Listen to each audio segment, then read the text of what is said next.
Morning folks. Well, this morning's lesson is all about vocabulary.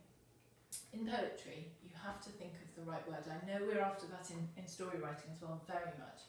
And that's what that idea last in your Tale of Fear was all about, description and getting exactly the right word for the job. Now with poetry, you've got less words to play with. You don't have as much time to describe, to use lots of a variety of sentences. You know, stanzas, verses they can be long, but they tend to be shorter. So getting that absolute right word is so important. So today we're looking at synonyms and antonyms. Remember, synonyms means words that are similar in meaning, and antonyms are the opposite meaning. So we've got a variety of words here. I've pulled out shadowing, mischievous, secretive, soothing, lulls, velvety and silent.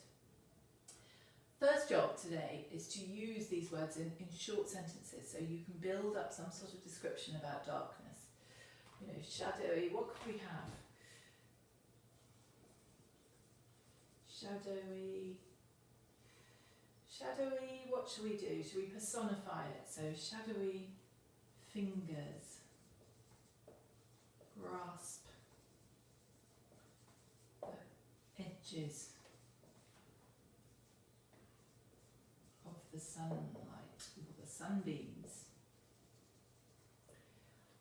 Mischievous, we all know what mischievous means. And it's a good one to use because it's quite a hard one to spell. Mischievous, mischievous darkness creeps silently towards dawn. I want you to come up with some little ideas about using these words: shadowy, mischievous, secretive, soothing, lulls. To lull is to send to sleep gently. You'd lull a baby to sleep. That's where the word lullaby comes from. That velvety voice, that's so nice. So first off, use them as they are. Have a go. And then think about similar words that you could use and opposite words. So for instance, shadowy, you could have gloomy. You know, let's have a go. Gloomy sometimes, gloomy silence. Sulking, I want the idea of the darkness sulking in the corner. I'm going to give it the idea of it knowing the sun will rise. So it's sulking, it wants to be there, it wants to stay there, and it knows that the light will come in. So I want you to have a go at using them as they are.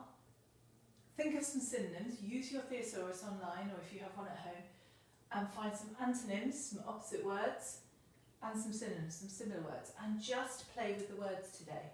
We're just going to think about vocabulary. Choose those words. There are a few more on the sheet. We've got the word faithful, we've got the word dark. You know, how many words can you make with the word dark? There are so many words. If you have a look in your thesaurus, you know, find some words that describe silence and add them in, and just send sentences, just short sentences like this, so that you're building up this wonderful vocabulary that you can then use in your poem later on in the week. So you know, you're basically doing all the trying out. That's how poets start. They play with words. They start with ideas. They've got the idea of the darkness. We've got the idea of it being a person, or we're personifying it.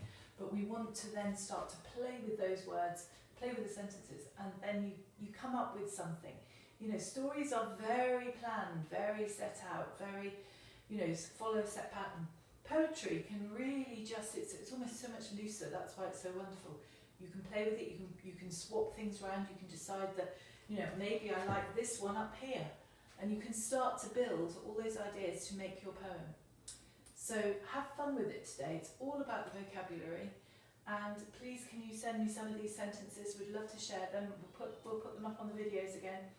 And you know, we can build it. What would be really fab, what I'm thinking about it, would be if as a class we wrote a poem, and we used the children who are here and you guys at home, and we built this fantastic poem so that all of us had it, so we can build something so that we've got a poem that we've all done together, which would be so nice, because that's what we really want, is all to be together again.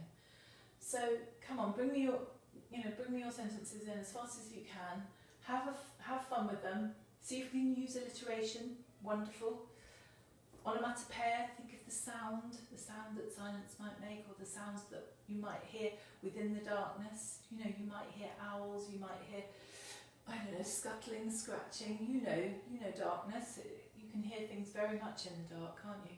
So have fun with your vocab today. Okay? Bye.